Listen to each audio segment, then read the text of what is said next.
जो मंच का आदेश के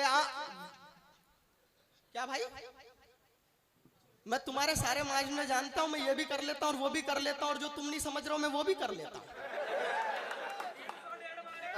तो आप मेरे को हल्के में मत लो बिल्कुल भी। मैं दिखने में इतना, मेरी हाइट से मतलब जज मत करो मेरे को। मैं बता रहा हूं आपको, मैं जितना जमीन के ऊपर हूं ना उतना जमीन के नीचे भी हूं।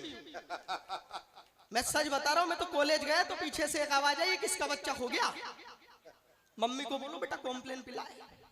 यहां तक तो फिर भी ठीक था, कुछ लड़कियों ने तो मुझे गोदी में ही उठा लिया मुन्ना मुन्ना कह के। नहीं, वो मेरे को पिलाया था, असर नहीं करा। हालांकि तुम्हें भी पिलाया था, लेकिन यहाँ असर नहीं करा। तो हाँ, सब चीज का हिसाब किताब है, मुझे सब मालूम है, सारे टोटके मुझे पता है। मैं तो सच बता रहा हूँ आप लोगों को, एकमात्र कवि हूँ पूरे देश में इस साइज का। है? मैं सच, देखो देखो मैं आप लोगों को बता दूं, जिस मिजाज का मैं कवि हूं ना, मेरे से तो यहाँ आते ही मुझसे मफत लाल जी ने पूछा, मेरी रेपुटेशन है मेरे भाई, मुझसे आते ही पूछा कि चेतन ये बताओ तुम्हारे खाने पीने की क्या व्यवस्था करें। मैंने कहा भाई साहब खाना छोड़िए, आप तो पीने की करिए। तो उन्होंने मुझे ऊपर से नीचे तक देखा, बोले तू खुद तो पहुए जैसा, तेरी क्या पीने की व्यवस्था करूं। दो पंक्तियों में मैंने जवाब दिया, अगर जवाब अच्छा लग जाए मेरे भाई तो तुम भी ताली बजाना। बोले तू खुद तो पहुए जैसा है, तेरी क्या पीने की व्यवस्था करूं। मैंने कहा कि भाई साहब अपनी बातों को मैं ऐसे सजा लेता हूं तो पहुआ मगर बोतल का मजा देता हूं। तो मैं सब कर लेता हूं मेरे भाई। मुझसे बोले अच्छा बता क्या मंगाया, मैंने कह तो दिया कॉन्फिडेंस में, लेकिन ये भी बनिया व्यक्ति। बोले बता क्या मंगाए। मैंने जो मंगा लिया हो, अगर आपको सुनकर के आनंद आ जाए, सुरूर आ जाए, मजा आ जाए तो जरा झूम के ताली बजा देना। बोले बता क्या मंगाए। मैंने कहा भाई साहब मंगाइए Aristocrat, Bagpiper, Contessa, Double Dog, फंड्रो, Plain Drop, Elephant, Godfather, Imperial Blue, Johnnie Walker, Kingfisher, McDonald, ओलमंग, पीटर स्कॉट, टीचर स्कॉट, रॉलिस, सिग्नेचर, वेट सिग्नल, ट्रिपल एस, यांगी, जिंगारो।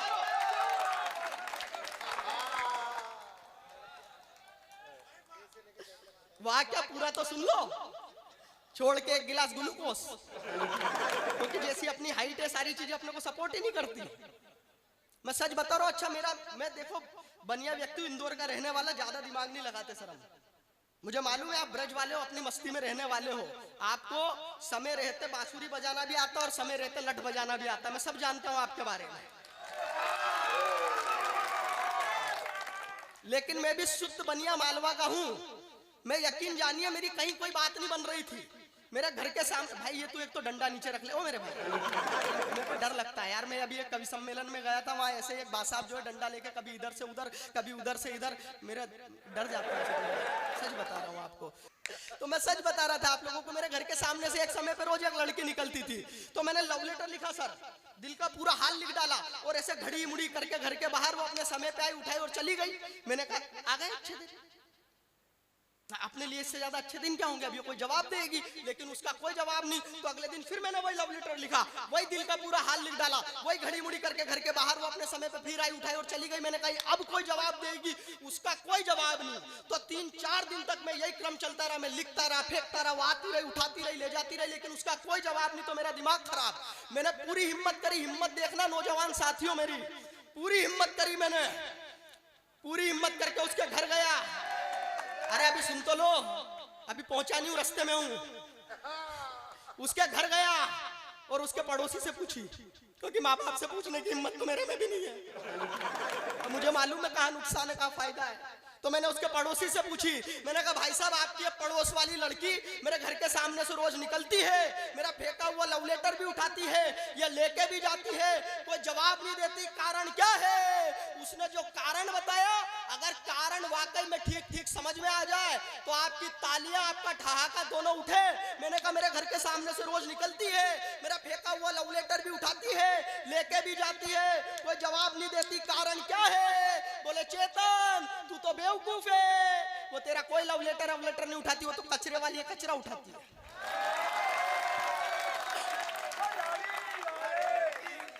बोलो बाके बिहारी लाल की। पूरे इंदौर का कचरा मैंने ऐसे ही साफ करवाया। 5 साल से हम लोग नंबर 1 है, और अभी 2 दिन पहले 6वीं बार नंबर 1 आया। कभी मुझे यहाँ नोजिल में मौका दे करके देखो, बहुत अच्छा कवि हूं मैं, सच बता रहा हूं आप लोगों को। पानी पी लूं क्या?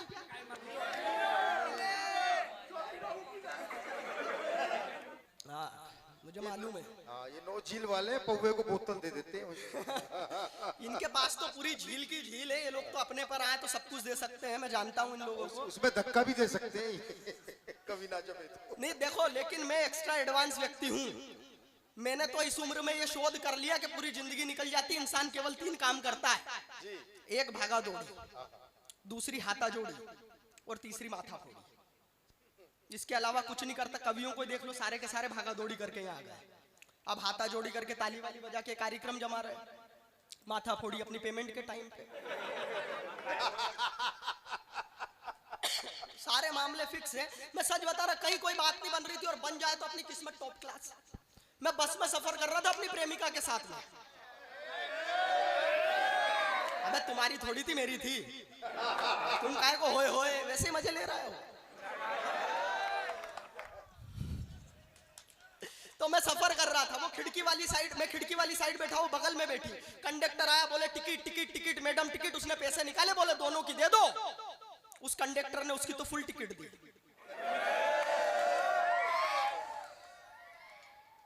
Half ticket. और ये हाफ टिकट तब तक फुल नहीं होगी जब तक सारे मिलके ताली नहीं बजाएंगे।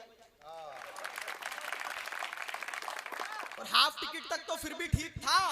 कमबख्त जाते जाते ये अलग बोल के गया कि बहन जी हाफ टिकट पे पूरी सीट नहीं मिलती, अपने बच्चों को गोदी में बिठाइए।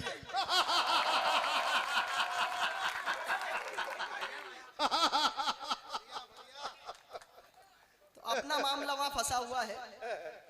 ये आदरणीय रसिक जी देश के बहुत बड़े कवि हैं, ये मुझे सजेशन देते, बोले चेतन तेरी हाइट नहीं बढ़ रही, तू पेड़ पे लटका कर। तो चेतन तेरी हाइट नहीं बढ़, अभी ने कैसे बताऊं मैं पेड़ पे दिन में क्या रात रात भर पेड़ पे लटका रहता था। मुझे देख के तो चमगादड़ तक घबरा जाती थी। वो एक चमगादड़ ने मुझसे पूछा, बोले चेतन पेड़ पे क्यों लटका है? मैंने कहा हाइट बढ़ाने के लिए। बोले बेवकूफ, अगर पेड़ पे लटकने से हाइट बढ़ती तो मैं खुद चमगादड़ से चील नहीं हो गई होती। और वो समय से चमगादड़ से चील हो गई होती तो अपने को कोरोना ही नहीं मिलता। क्या अद्भुत बीमारी आई यार कोरोना। पुलिस वाले भी आप लोगों ने देखा होगा, वो दिल्ली और सब जगह पर वो डंडा वंडा सैनिटाइज करके थे। जो रास्ते में मिल रहा था वही नागरिक अभिनंदन हो रहा था। वो मोदी जी आए थे रात को 8 बजे मेरे भाई 22 मार्च को। भाइयों बहनों लॉकडाउन लगा दिया उन्होंने, बोल दिया कोई घर से बाहर नहीं निकलेगा, लेकिन भारतीय पुरुष जिस चीज की मना करो वही करे। मेरे साथ में एक घटना हुई, घटना आप लोगों तक पहुंचेगी, आपका ठहाका आएगा। पहली 4 पंक्ति पढ़ रहा हूं मस्ती के साथ में अपने रंग की कि एक विपदा अभी तलक ना टली थी, हम खुद परेशानी बड़ी दूजी लेके आ गए। एक विपदा अभी तलक ना टली थी, हम खुद परेशानी बड़ी दूजी लेके आ गए। नेटवर्क का हुआ है बेड़ा गर्क नर्क जैसा, 4G के युग में भी 2G लेके आ गए। तो बाहर से आए तब चाल देख कर मेरी पूछा गया आप क्या चेतूजी लेके आ गए। पुलिस के डंडों की मार इतनी पड़ी के सूजी लेने गए थे, वह सूजी लेके आ गए। सूजी लेने गए थे, वह सूजी लेके आ गए। तो अद्भुत मामला है। और जिस तरह से, अच्छा एक चीज आप लोगों ने देखी होगी, डॉक्टर वैक्सीन लगा रहे थे, पुलिस वाले भी। मेरी तो पता नहीं लेकिन आपकी लग रही है। मेरे भाई हिंदी कवि सम्मेलन मंच के इस बड़े मंच से एक टिप्पणी करना चाहता हूं आपको। मेरा ये मानना है, इन तमाम बड़े लोगों की अगवानी में एक बात कहना चाहता हूं, मेरे साथ में लेकर के जाइएगा। मेरा ये मानना है जिंदगी में लंबाई होना महत्वपूर्ण नहीं है, गहराई होना महत्वपूर्ण है। कहीं देवल आशीष जी ने लिखा कि मोहब्बत के शहर का आबोदाना छोड़ देंगे क्या। अगर मैं विपरीत परिस्थितियों में हंसाने का क्रम कर रहा हूं तो आपकी जिम्मेदारी भी अधिक है। कहा कि मोहब्बत के शहर का आबोदाना छोड़ देंगे क्या, जुदा होने के डर से दिल लगाना छोड़ देंगे क्या। जरा सा वक्त क्या बदला के चेहरों पे उदासी है, गमों से खौफ खा के मुस्कुराना छोड़ देंगे क्या। मस्ती में रहिए, मैं हास्य व्यंग का कवि हूं, मुझे तो ध्यान है दादा, मैं व्यंग का कवि हूं, व्यंग तक पहुंचना मुझे तो ध्यान है। एक चौराहे पर एक हट्टा खट्टा नौजवान भीख मांग रहा था, तो यहाँ जैसे समाज सेवी लोग हैं, दादा समाज सेवी हैं, तमाम इस तरह के काम करते रहते, समझा सकते हैं। ऐसे मैंने भी उसे समझाया। मैंने कहा यार हट्टे खट्टे हो, नौजवान हो, गबरू हो, पहलवान हो, भीख मांगने जैसा काम कर रहे हो, तुम्हें शर्म आनी चाहिए ऐसा काम करते हुए। या काम करते हुए तुम्हें भारतीय होने पर शर्म आनी चाहिए। वो बोला मैं भारतीय हूं ही नहीं। मैंने कहा फिर? बोले मैं तो पाकिस्तानी हूं। मैंने कहा पाकिस्तानी है तो यहाँ भारत में क्यों भीख मांग रहा हूं? पाकिस्तान में जाके मांग। बोले वहां किससे मांगू? वहां तो सब मांग रहे हैं। आपकी तालियां यकीन जानिए थोड़ी सी कमजोर है, लेकिन मेरा विश्वास है अगली टिप्पणी पे तालियां आपकी दुगनी हो जाएगी और ठहाका चौगुना। बोले वहां किससे जाके मांगू? वहां तो सब मांग रहे हैं। मैंने कहा वो तुम्हारा नया नया प्रधानमंत्री जो बना है शहबाज शरीफ, वो तो बड़ी बड़ी बातें करता है, ऐसा कर दूंगा, वैसा कर दूंगा, ये कर दूंगा, वो कर दूंगा। नए वाले प्रधानमंत्री शहबाज शरीफ से जाके मांग। वो बोला मैं नया वाला प्रधानमंत्री शहबाज शरीफ ही हूं।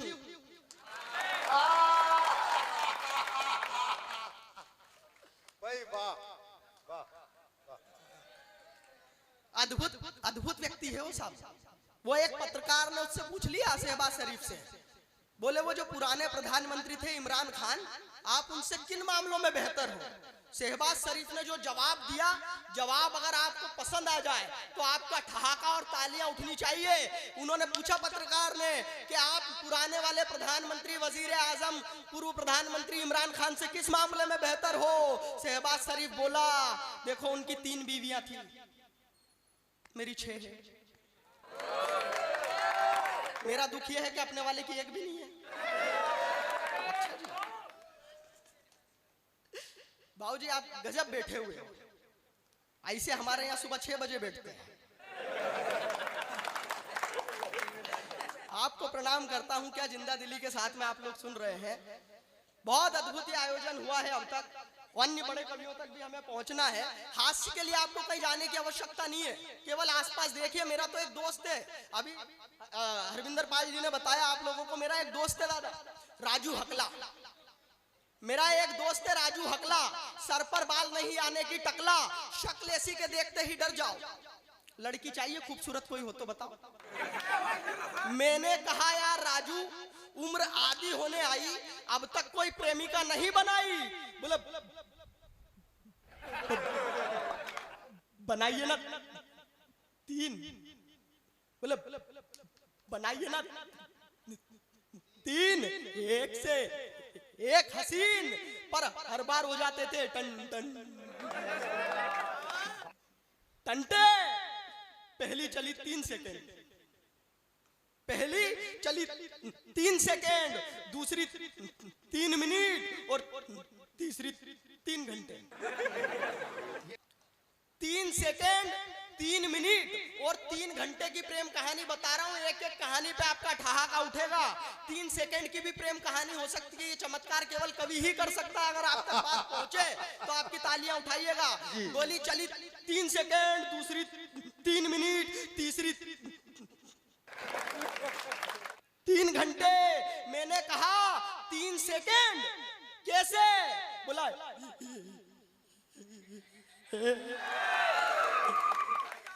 ऐसे। मैंने कहा 3 सेकेंड कैसे? बोला ऐसे। देखते ही हो गया था प्यार। मैं करता इजहार और पूछता नाम। उससे पहले ही वो बोली भैया जल्दी बोलो मुझे और भी ये काम। 3 सेकेंड की प्रेम कहानी में मजा आया? ताली बजाओ। अब 3 मिनट की प्रेम कहानी सुनना और अपनी तालियां 3 गुना कर देना। मैंने कहा जो दूसरी थी 3 मिनट वाली, मैंने कहा जो दूसरी थी वो क्यों छूट गई? मैंने कहा जो दूसरी थी उसका क्या हुआ? बोले दूसरी थी नहीं, दूसरा था। मैंने कहा जो दूसरी थी उसका क्या हुआ? बोले दूसरी थी नहीं, दूसरा था। एंजल प्रिया की आई थी फेसबुक पे फ्रेंड रिक्वेस्ट। खूबसूरत लड़की समझ के कर ली एक्सेप्ट। बस यही हो गया सारा मसला। जिसको हसीना समझ रहा था वो मुच्छड़ रमेश निकला। मैंने कहा जो तीसरी थी, फाइनल वाली, मैंने कहा जो तीसरी थी वो क्यों छूट गई? बोले यार मेरी तो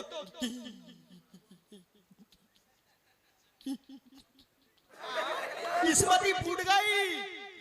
मैंने कहा बात क्या हो गई थी ऐसी? बोले उसकी आंखें थी ऐश्वर्या के चाल थी माधुरी के जैसी,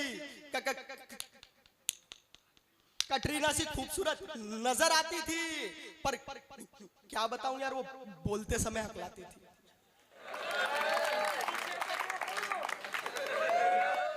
हास्य कहीं से भी हो सकता है, वो सच में यकीन जानिए वो क्रिकेट टीम का कैप्टन था, वो राजू।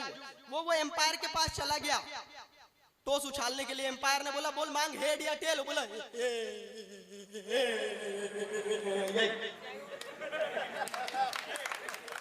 इतना अद्भुत व्यक्ति। आपके यहाँ शादियों में पंगत होती है, पंगत एक के बाद एक बैठते हैं सर,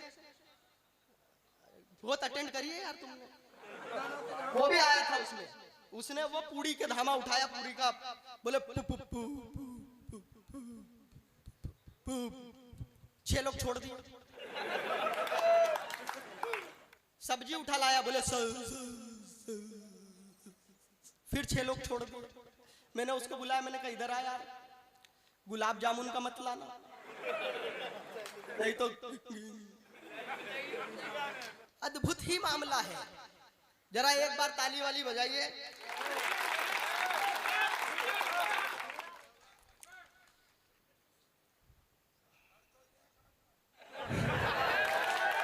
और भी है, तमाम बड़े लोगों को भी हमें सुनना। केवल एक कविता आपके मन की आप लोगों को सुना देना चाहता हूं, मस्ती के साथ में सुनिएगा।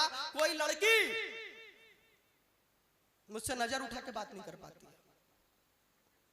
कोई लड़की मुझसे नजर उठा के बात नहीं कर पाती है। मैं छोटा पड़ जाता हूं, वो लंबी निकल जाती है। मैं छोटा पड़ जाता हूं, वो लंबी निकल जाती है। अगली पंक्ति आप सुनना मुझे और देखना रूबिया खान जी को।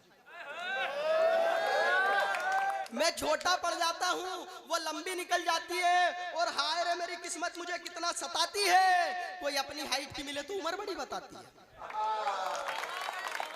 इस समस्या से परेशान होकर इस छोटा चेतन ने एक तरीका अपनाया, और अपन ने भी ऊंचे हिल का जूता सिलवाया। जूते पहनकर ये छोटे मियाँ बड़े मियाँ की तरह सजने लगे, खुद को अमिताभ बच्चन समझने लगे। इतने में ही घर की डोरबेल बजी, मैंने गेट खोला, सामने एक सुंदर कन्या को देख मन ही मन बोला कि क्यों ना आम के आम और गुठलियों के दाम वाला फॉर्मूला अपनाता हूँ, इसी पे अपनी ऊंचाई का जादू चलाता हूँ। तो मुझे देखते ही वो बोल पड़ी, बेटा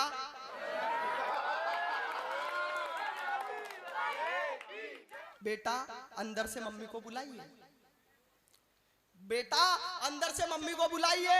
मैंने कहा मम्मी को क्या बताना है, पहले मुझे बताइए। तो बोली कि उन्हें यह समझाना है कि इस रविवार को आप जैसे छोटे बच्चों को पोलियो की दवाई पिलाना है, कि इस रविवार को आप जैसे छोटे बच्चों को, एक तो मेरा ये मानना है कि जो छोटी हाइट वाले होते हैं ना उनकी शादी होनी ही नहीं चाहिए। नहीं है की बात नहीं है, नहीं होनी चाहिए। और हो भी जाए तो जो छोटी हाइट वाला दूल्हा होता है ना, उसको घोड़ी पे नहीं बिठाना चाहिए, क्योंकि आप तो घोड़ी पे बिठा देते हो, आसपास वाले बोलते भाई साहब सहबाला तो बिठा दिया, आप कोई दूल्हे को भी बिठाओ यार। नॉर्मल व्यक्ति की शादी हुई, अपने विनोद भैया की हुई थी, तो इनकी शादी में दोस्तों ने बारात में फरमाइश करी थी गाने की। बोले इनके लिए गाना बजाओ, आज मेरे यार की शादी है। छोटी हाइट वालों के लिए ऐसा नहीं होता। बोले इसके लिए गाना बजाओ, जिसका पति छोटा। तुम्ही ने बजाया था क्या?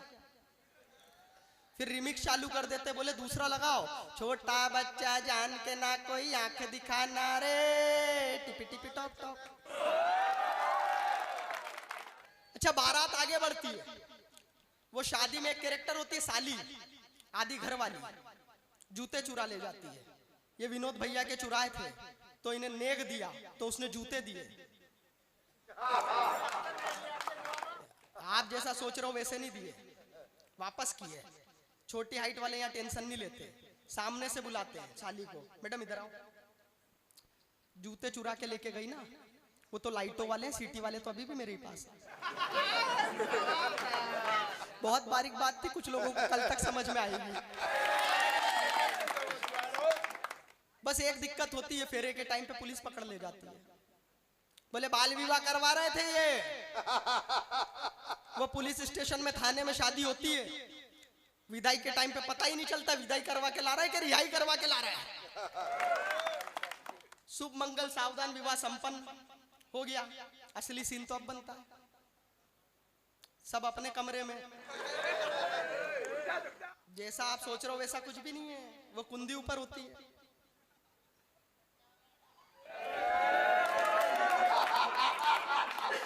मेरे भाई वो उचक उचक के लगाओ तो भी नहीं लगती, वो दुल्हन को भी नहीं बोल सकते कि बहन तू ही लगा दे। तुम जैसे किसी को ये भी नहीं कह सकते कि भाई तू अंदर से कुंडी लगा के बाहर चले जा। तो पूरी रात या तो दुल्हन को देखते रहते या दरवाजे की तरफ देखते रहते।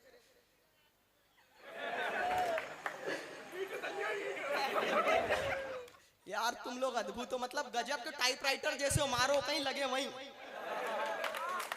क्या इस रविवार को आप जैसे छोटे बच्चों को पोलियो की दवाई पिलाना है? मैंने कहा क्या आपने ये पोलियो की दवाई कभी किसी भ्रष्ट नेता को नहीं पिलाई? मैंने कहा क्या आपने ये पोलियो की दवाई कभी किसी भ्रष्ट नेता को नहीं पिलाई? अरे ये भ्रष्ट नेता तो जनता को बना रहे हैं बस उल्लू, और विकास के नाम पे मिल रहा है बाबा जी का ठुल्लू। अरे अरे इन नेताओं से ही तो देश की तरक्की की आस है।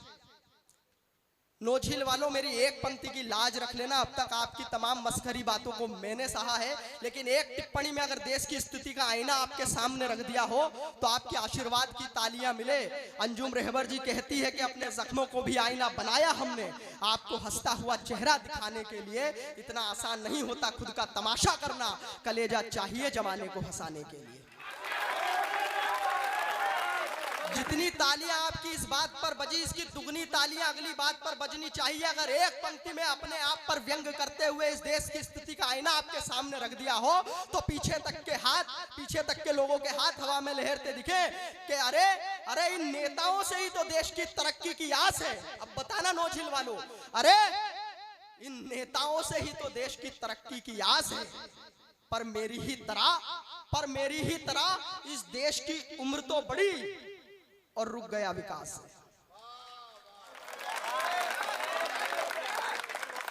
पर मेरी ही तरह इस देश की उम्र तो बड़ी और रुक गया विकास है। अंतिम दो पंक्ति आपकी विदाई की तालियां मिले, भरपूर आशीर्वाद मिले कि मेरी ही तरह इस देश की उम्र तो बड़ी और रुक गया विकास है। तो जाइए देशभक्ति वाली पोलियो की दवा पहले इन भ्रष्ट नेताओं को पिलाइए और सोने की चिड़िया कहलाने वाले मेरे इस देश को आर्थिक विकलांग होने से बचाइए, आर्थिक विकलांग होने से बचाइए, आर्थिक विकलांग होने से बचाइए। बहुत बहुत आभार, बहुत बहुत धन्यवाद। शुभ दशहरा, बहुत बहुत आभार।